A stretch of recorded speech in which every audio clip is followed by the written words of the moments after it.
Now, when we look at all of the provinces, we see that when the original Dominion of Canada was created and put together, it was Ontario and Quebec, right? Upper and Lower Canada, Plains of Abraham, big old scrap between the English and the French. Finally, they figured it out, and they got themselves sorted out. So they had Upper and Lower Canada, Quebec and Ontario. But then they decided to bring in two more provinces as bookends, which would be Manitoba and New Brunswick. Now, Manitoba did negotiate their way somewhat. Ottawa was still a little bit cranky about the whole Louis Riel thing, you know, property rights, autonomy, all the things they don't like over there. But they still let them negotiate their way in a bit. New Brunswick also negotiated their way into Confederation.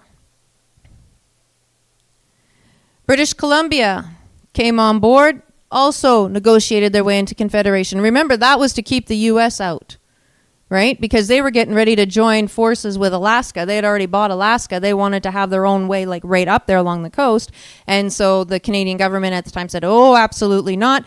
And they took over what we know today as British Columbia and brought that into Confederation. The other two maritime provinces that I've already clicked on, so Prince Edward Island and Nova Scotia, negotiated their way in. Newfoundland was the last one to negotiate their way in. In the 1950s, they held out for a long, long time. We did not. We were brought in. There was not even a legislature building here. There was nobody at the table to say, this is what we want, this is what we don't want. It was, this is what you're all going to get.